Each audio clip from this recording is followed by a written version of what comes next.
तो चले शुरुआत करते हैं आज का जो है ना क्लास 10th के जो है ना विज्ञान यानी साइंस, इस तरह के क्वेश्चन में जैव प्रक्रम में वस्तुनिष्ठ प्रश्न जो एग्ज़ाम में पूछा जाता है ऐसे क्वेश्चन को लेकर आया हूँ। और इसमें से 41 नंबर तक ये लिखा जो है ना बता चुका हूँ 41 नंबर तक। इसके बाद मैं बताने वाला हूँ, तो चले शुरुआत करते हैं। तो 41 के बाद कौन सा प्रश्न आते हैं,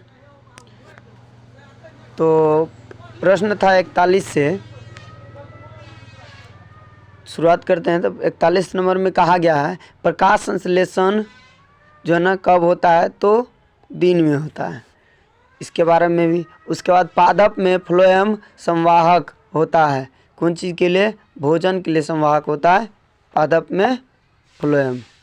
43 में कहा गया प्रकाश संश्लेषण क्रिया में ऑक्सीजन बाहर निकलता है। प्रकाश संश्लेषण क्रिया में ऑक्सीजन जो है ना बाहर निकलता है, किसके द्वारा? जल से। किससे निकलता है? तो वो जल से। उसके बाद अगला कहा गया रक्त में हल्के पीले रंग के जो चिपचिपा पदार्थ होते हैं उसको क्या कहते हैं? तो प्लाज्मा कहते हैं। उसको क्या कहते हैं? प्लाज्मा कहते हैं। उसके बाद 45 में कहा गया प्रकाश संश्लेषी अंगक कौन सा है? हरित लवक। हरित लवक, प्रकाश संश्लेषी अंगक हरित लवक है। तो अगला क्वेश्चन में कह रहा है कि वृक्क के संरचनात्मक एवं क्रियात्मक इकाई को क्या कहते हैं? तो नेफ्रॉन कहते हैं। उसके बाद मनुष्य के शरीर की सबसे बड़ी ग्रंथि कौन सा है? लीवर है। उसके बाद जो है ना स्वपोषी पोषण के लिए आवश्यक नहीं है। स्वपोषी पोषण के लिए क्या आवश्यक नहीं है? ऑक्सीजन। उसके बाद अगला क्वेश्चन देखते हैं। तो अगला क्वेश्चन में कह रहा है कि जो है ना किसके द्वारा अमीबा में भोजन अंतर्ग्रहण होता है? तो कुटपाद के द्वारा। उसके बाद पौधों में श्वसन क्रिया के अंतर्गत जो है ना बताया जाता है अंतर्गत ADP के टूटने से किसकी कितनी ऊर्जा ये बताया गया कितना है? हाँ, तो यहाँ पर कहा गया है पौधों में श्वसन क्रिया के अंतर्गत ADP के टूटने से कितनी ऊर्जा मुक्त होती है? तो बताया गया। वैसे इसमें ऑप्शन में बताया गया इनमें से कोई नहीं, इनमें से कोई नहीं। उसके बाद अगला क्वेश्चन है कि रक्त का थक्का बनाने में सहायक कौन सी होता है? रक्त बिंबाणु। रक्त बिंबाणु जो है ना रक्त थक्का बनाने में सहायक। तो अगला क्वेश्चन में कह रहा है कि पाचन क्रिया पूर्ण होती है कहाँ? तो छोटी आंत में। पूर्ण कहाँ होती है? छोटी आंत में। छोटी आंत की दीवार में पाए जाने वाले ग्रंथि के स्राव को क्या कहते हैं? तो बताया जाता है आंत रस, और दूसरा कहा जाता है सक्कस जो है ना एंटीरिकस।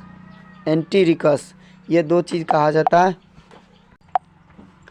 तो अगला क्वेश्चन कह रहा है क्या कि एक वयस्क मनुष्य के कितने दांत होते हैं? तो 32 दांत होते हैं। उसके बाद मनुष्य जो है ना मछली के हृदय में कोष्ठकों की संख्या कितनी होती है? तो 2 होती है। उसके बाद स्वाद कलियाँ पाई जाती है कहाँ? जो है ना कहा गया कि जीभ के ऊपर सतह पर पाया जाता है स्वाद कलियाँ। अगला क्वेश्चन में कह रहा है कि अमाशय के अग्रभाग को क्या कहते हैं? कार्डियक कहते हैं। उसके बाद मुख्य गुहा का पिछला भाग को क्या कहते हैं? ग्रसनी कहते हैं। उसके बाद कौन सजीव के मुख्य लक्षण है? तो श्वसन है। ये चीज़ तो इम्पोर्टेंट क्वेश्चन है, याद रखना। अगला क्वेश्चन में कह रहा है अगला क्वेश्चन में छोटी आंत एवं बड़ी आंत के जोड़ पर पाए जाने वाली छोटी थैली नलीनुमा संरचना को क्या कहते हैं? तो सीकम कहते हैं। क्या कहते हैं? सीकम। उसके बाद कहा गया छोटी आंत में भोजन के पाचन किस रस की भूमिका होती है? तो बताया गया पीत, अग्नाशय रस, आंत रस, ये इनमें से सभी।